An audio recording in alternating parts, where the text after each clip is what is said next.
Karibuni nyote ambao mnaendelea kunifuatilia katika darasa hili la Computer Skills. Naitwa Luis Samon Shekaoneka na leo nitaendelea kuhabarisha juu ya Computer Skills katika vitu viwili. Kitu cha kwanza kabisa ni difference between input, process, storage, output, data and information, na kitu cha pili ni input device, output device and storage device. Anamaanisha nini anaposema input katika kompyuta? Input katika kompyuta ni kama raw materials au unasema source ya kompyuta yako. Ina maana kusipokuwepo kwa input, kompyuta yako itaendelea kuwa idle.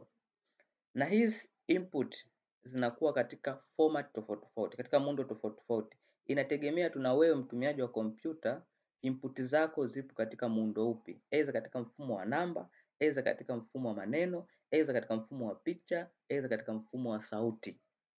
Na ili hizi input ziweze kuingia katika kompyuta yako, basi lazima mtumiaji uwe na input device.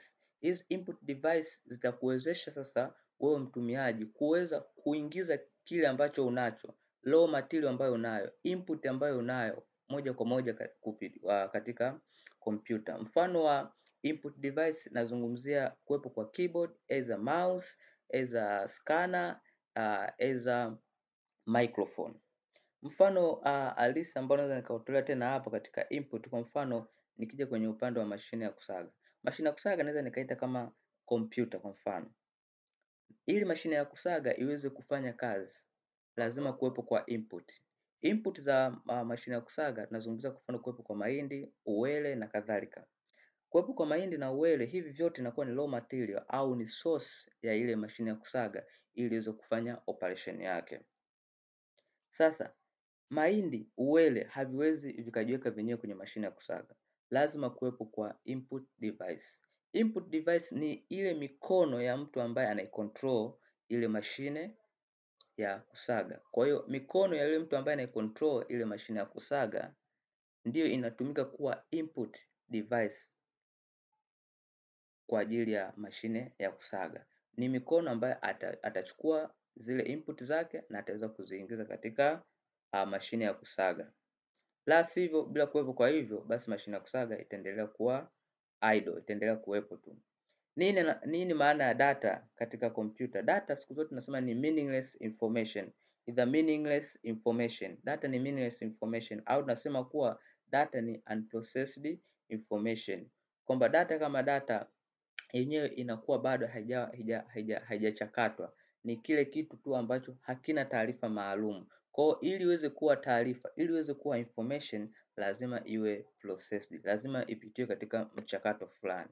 Sasa data nayo inaweza ikawa katika mfumo kama ule wa input. Ndio maana hapa nimeandika input hapo ni mabano data, kwa sababu input na data ni kitu kimoja. Inaweza kuwa katika mfumo wa word, katika text, katika namba na kadhalika. So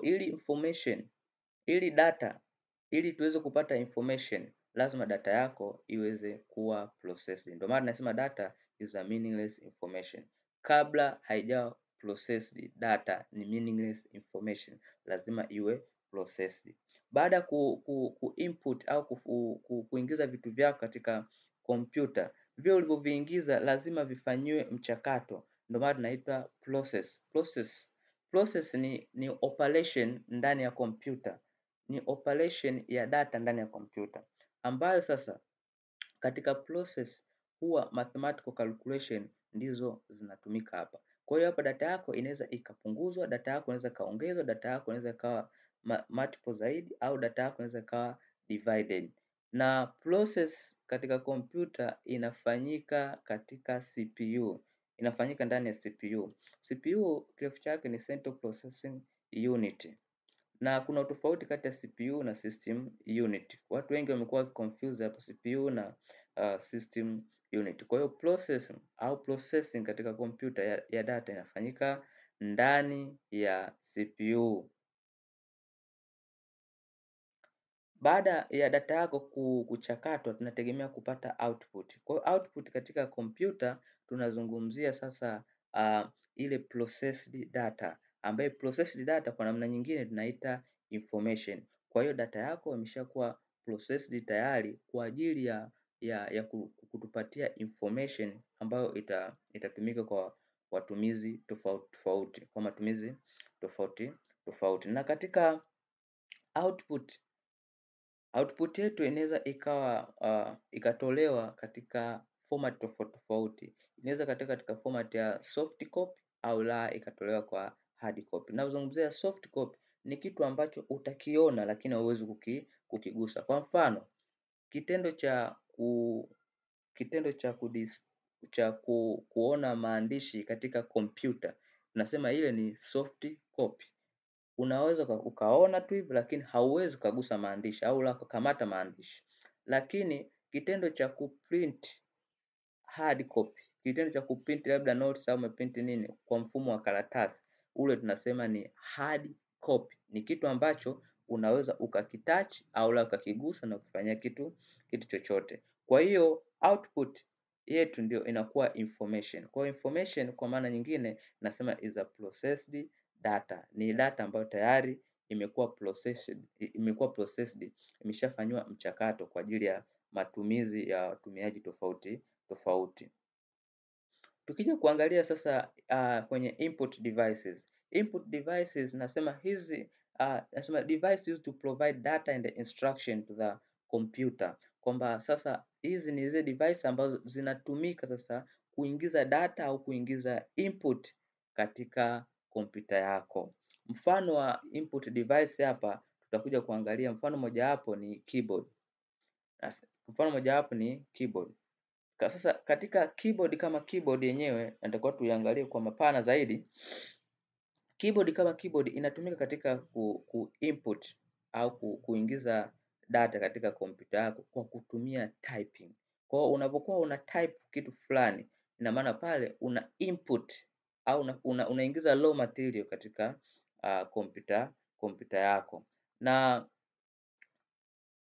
keyboard nyingi ambazo huwa tunazitumia, ukiangalia ukihesabu zile button au tunaita keys ziko 104. Kwa hiyo ziko 104 keys ambazo katika keyboard hizi ambazo huwa tunazitumia mara nyingi. Key ukizihesabu pale ziko 104.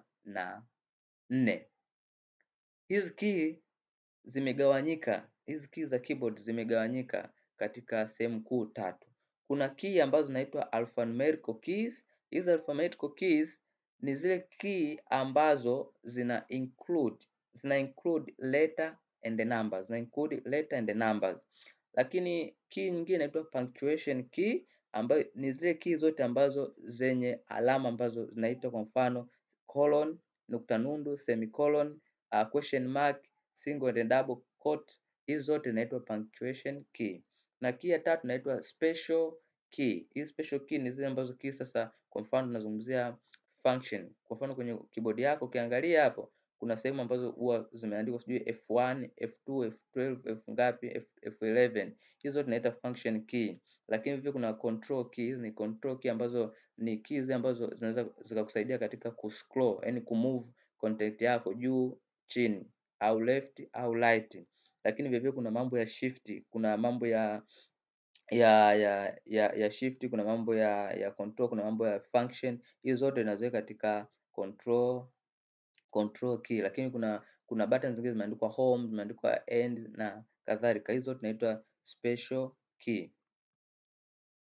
Huu ni mfano mmojawapo wa keyboard nimejaribu kuchambua hapa kutokana na categorization ya keyboard au categorization ya zile keys. Kwa hapa utaona kwamba alphanumeric keys ambazo nilikuwa nazizungumzia.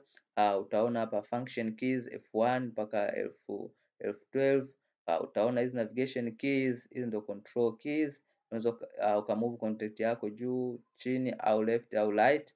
Lakini vile vile kuna hizi keys, kuna control keys, kwa mfano hizi control, kuna hii kuna na function, kuna neno hapa alt shift wapi. Hizi zote nimejaribu kukuonyesha kwa picha zaidi ili uweze kupata kumbukumbu zaidi kuhusiana na key na keyboard kwa ujumla. Another input device ni mouse, na mouse nayo is a device ambayo kazi yake kabisa ni kufanya kucontrol movement ya cursor katika monitor. Kuna tofauti kati ya cursor na pointer. Kuna watu wanachanganya kati ya cursor na pointer. Lakini mouse kama mouse kazi yake ni kucontrol tu movement